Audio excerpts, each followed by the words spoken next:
Une idée novatrice, de la détermination, des ressources. Et c'est un rêve qui prend corps. C'est ainsi qu'elles naissent généralement start-up. Le mot start-up veut dire en anglais démarrer, donc qui vient de démarrer. Ça se rapporte principalement aux jeunes entreprises en fait, qui viennent de démarrer, mais qui ont une particularité. Donc ces entreprises-là qui viennent de démarrer ont cette particularité qu'ils démarrent avec ce qu'on appelle de l'innovation. Donc c'est des entreprises qui démarrent très tôt avec de l'innovation et qui par ailleurs présentent ce qu'on appelle un fort potentiel de croissance. Elles sont de véritables laboratoires d'innovation. Leur force réside dans leur organisation et leur fonctionnement plutôt flexible, ce qui leur permet d'opérer une croissance rapide dans un environnement concurrentiel. Au Bénin, elles se comptent au-delà de la centaine, ces jeunes pousses, et ceci dans différents domaines.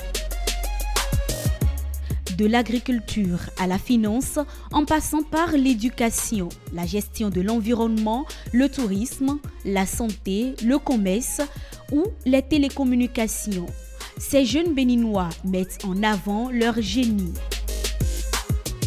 De leur talent et savoir-faire, ils créent des solutions souvent en lien avec les difficultés de leur communauté. C'est une société qui développe des solutions de finance digitale pour faciliter l'inclusion financière. Aujourd'hui, on peut acheter dans des boutiques en Asie. On fait même des comparaisons de prix par rapport à des fournisseurs que l'on a. On n'a pas besoin d'aller en Asie. Donc avec le smartphone, l'application installée, n'importe quelle personne, individu lambda, peut déjà scanner et avoir accès à des informations de base, ne serait-ce que le nom du patient et le numéro de téléphone d'un proche à contacter en urgence.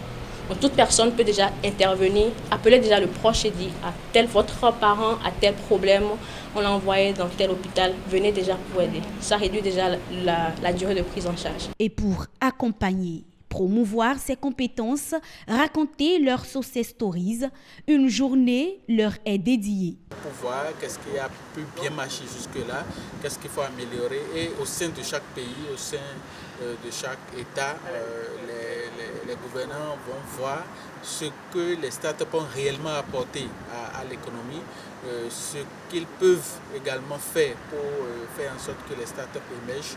Au Bénin, le gouvernement s'investit dans cette dynamique.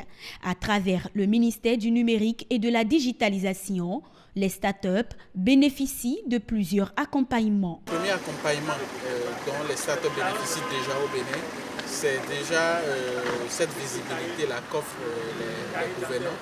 Vous allez vous rendre compte par exemple que pendant plusieurs événements, il y a la ministre de l'économie numérique qui accompagne des délégations de start-up pour les faire connaître, pour les faire révéler à l'extérieur.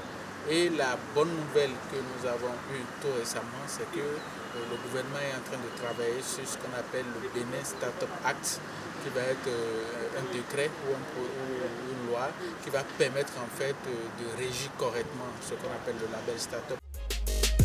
Créer sa start-up est une chose, la réussir en est une autre. Chose certaine, les start-up sont appelées à devenir de véritables boussoles pour le développement.